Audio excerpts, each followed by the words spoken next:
Question. At what age do you approve your daughter to start dating and you won't frown at it? Christian, if I tell you want to marry a Muslim, would you accept it? Do you actually give birth to us because of us? Hi guys, welcome to my YouTube channel. Welcome to Toyo's World. This is my small world and I'm Toyo.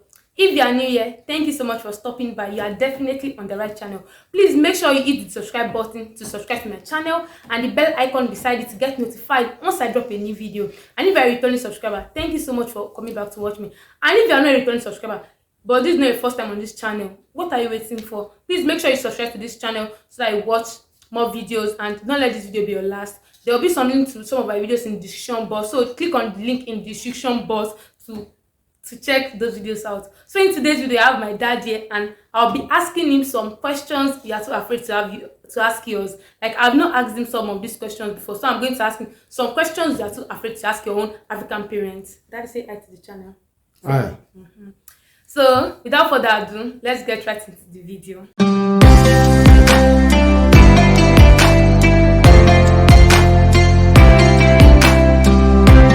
So the first question I will be asking you is that why is it that the first instinct you get, like when your child wrongs you, is that you should beat the child? Yes. For a sort of, in order to make sure that the child is being corrected. Why can't you just call the child and talk to the child that, okay, this is how this thing is to be done, this is how this thing is to be. Why must you beat that child? Is it a must people beat that child? It's not in the first instance. When a child does something that's wrong, it's not the beating. But when you correct your child or children, most of the time, if he or she refuses to take to correction, you have to beat him or her. When people beat a lot, African parents, they beat a lot. They beat a lot. Any small thing, they will beat you. They don't correct people. They beat people a lot. Yes. It's not like that. Because before you are beaten, there must be a sort of correction. But when you refuse to take to correction, beating can follow. Okay. But when a child does something at the first instance that is wrong, beating is not the first thing. But when you are able to correct him or her many times, and he or she refuses to take correction, you have to beat, so that can be a sort of correction to him or her. Okay. The next question that I'll ask is that why do you beat your daughters when you catch them with the opposite sex? Yes. Everything has time. Okay. The moment a child, that is, when you mention if he or she doesn't wait for his time and started going with the opposite sex, I will not allow it. Okay. Because anything can wrong. Okay. Because we are training these children for future something. The moment any children want to truncate their future, I will not accept it. So as a of the other, I have to tell them that wait for your time. Okay. The first thing is not that you go to opposite sex. But if there is anything wrong that comes along the way, what do you say? Okay. So this question that you just answered will lead me to my next question. At what age do you approve your daughter to start dating and you won't frown at it? Yes, thank you. Anything around 25 years. Anything around 25 years. Around 25. So if your daughter comes home like before the child is 25 and tell you that I want to get married, I already have somebody, what will be your reaction? If it's 25 years, there's no problem. I think we have to. I said if the child is less than 25 years, like I should now come home to me, I should be like, Dad, you already have somebody I'm dating, I want to get married. Though. Yes, I will tell that my daughter that you should be careful. No, I'm saying that I'm not 25 years of age. Okay. I should not come to me, I should not tell you that Daddy, I already have somebody I'm dating and I want to get married and I am not 25 years old. And you said you can approve your daughter to start dating at the age of 25. What will you do? Will you send me? Will you tell me not to marry that boy? Will you tell me that I should stop dating him? What will you do? Like when I tell you that, okay, if I come tomorrow and tell you that I'm dating this person, Abi, Daddy, I'm dating this person already. Anyway, I will not say leave the boy. Okay. But I say that we have to be careful. Okay. Before my child, either a boy, a female or male, before he or she gets married, I will have love that he or she gets job. Okay. That is most important thing. I will advise him or her that is that to go and make sure that you finish your education. That's the primary thing. That I will tell her that please make sure you have your certificate. Because in case of future, if there is no certificate, there will be problem. The moment you are able to get your certificate at the age of 20, you can go on because you are qualified to have a job. Okay. At any point in time, but the moment you have not got your certificate, you still are dating. I frown at it. Okay. I will not be happy about it. Okay. So in one point like this, before you can approve your daughter to start dating, they must clock 25 years of age. So the next question I will ask you is that what is it about seeing your children resting that annoys you? Like, do you actually give birth to us because of house chores? There's sometimes in the morning I'll wake up, like I'll want to be left alone. I want to boot, like, just leave me alone. But you can be like, you've not swept the floor, you've not washed the place, you've not done this. Why is that? Do you actually give birth to us because of our chores? Why can't you leave us alone and just like leave us alone? There's no point in our chores now. Like, do you understand? Thank you. I would have loved my child to do necessary that he or she is supposed to do. When you wake up, that in African context, when you wake up in the morning, there's something that you're supposed to do, like sweeping. The moment my child supposed to wake up by 6 o'clock, 7 o'clock, he doesn't wake up. I found it. I want to go and do this other thing. What you're supposed to do in the morning, you cannot do in the afternoon. Because all these things teach about culture. And you have to know about the culture of your people. When you wake up in the morning, the next thing you're supposed to do, maybe you are sweeping, maybe you want to fetch water, you have to do it at normal time. The more you don't do it at normal time, I will not be happy. Because I want most of you to be like me. Because when it's 5 o'clock, I must have woken up to do necessary things. So, similar thing, I want my child, he or she, to do similar things. So but sometimes, let's leave morning aspect. Sometimes you can see your child sitting down. Like African parents, they do this a lot. You see your child sitting down. You actually for something that the child must do. About it dirty. This one is there. This one is not a drag place. Stand up. Like, why is it that you don't even want your child to rest at all? It doesn't mean that I don't want my child to rest. But what is necessary at any point in time, they should do it. Okay. See, my children, I don't want them to be told everything. You're supposed to think about yourself. This thing, when they, for example, like a place now, where they are dating, supposed to find. I don't want to see any dirty things in my house. At any point in time, everything must be neat. That's the only reason. Why can't African parents say I'm sorry? What's with them and what sorry? Like, you know that you are. Like it is not possible you not to wrong your children. You surely annoy them. Why can't you say you are sorry when you're actually wrong? There is nothing bad that the African parents say sorry to their children. Because you always. But you don't tell me sorry now.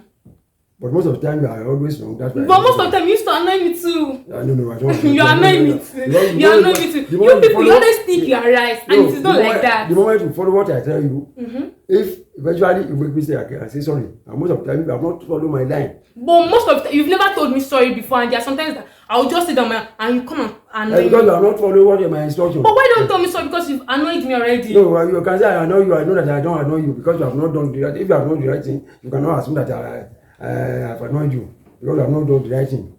That's why we are saying that. Okay. The next question I'll ask you is that what is your disposition towards inter-ethnic marriage? I'm a Yoruba lady like this. We have what's it called? Hausa. We have like different ethnic group in Nigeria. If I come home tomorrow and tell you that I want to marry an Hausa man, like, what would be your view about it, like, or something like that? We are the same Nigeria. Okay. You can marry from anywhere. Aww. You can marry from anywhere. It's accepted. But before you marry, I must tell you that you must try as much as possible that whoever you want to marry must make sure that it's somebody that is of good character. Okay.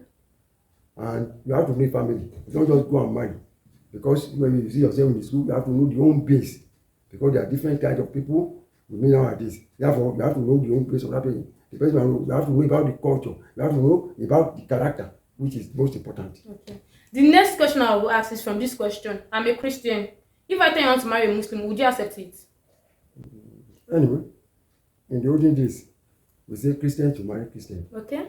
But nowadays, if a Christian marries a Christian, there's nothing bad. Okay. For example, in Nigeria now, there's one woman who is a pure Christian. The husband is a pure Muslim. But since they have married now, it's over 40 years ago, there was no problem. But nice. To me personally, I would have loved that as a Christian, that my child marries a Christian. But if it is not the other way around, maybe your child brings a Muslim. Oh, well, there's nothing I can do. Oh, that's so nice. There's nothing I can do. But that's I would so have nice. loved that my child marries a Christian. Oh, okay, that is nice. Another question I want to ask you is that why do African parents frown at tattoos and piercings? You know, piercings like I should pierce my nose, I should pierce my belly button, I should pierce another ear, I should pierce my body. Or tattoos, drawing tattoo on my body. Why do you guys actually frown at it? Yes, thank you. African parents frown at tattoo and piercings because they thought their children should live their body as God created them. Okay. Some thought whether they are beauty, doesn't have to beauty. Okay. Live it as God has created you. Okay. If there's a problem with and you want to do piercing, no, don't do it. Leave it. What of those deeper people? You don't have anything on there. That does not add to beauty. Okay. The next question I'll be asking you is that why don't you allow friends come visit me at home? Like, you've never asked me, like, you've never met any of my friends before, like, you've never seen my friends come to the house before, except my friends that you know in school and everything. And you've never asked me that, don't you have friends? So why is it that your friends doesn't come home or something like that? So why is it like that? I've not at one time objected friends visiting you at home. Okay. Because if there's any means of bringing friends to visit you at home, I welcome it. Okay. But I'll tell you that you have to move with people that have good character. Okay. What if it is the opposite sex, like male friends? There's no problem about it. Okay. The next question I'll be asking is that at what age do you consider your child an adult? Like, we know that your child will surely be your child. Like, children are surely children in the hands of their parents. But you know, there's a point that a child will get to, you won't be able to. The only thing you can do to that child is that you will correct the child. But you leave the child to, okay, you're already an adult now. But like, do you understand my question? Yes. Okay, at what age do you consider your child as an adult? Children, there are different type of stages that a child can be considered another.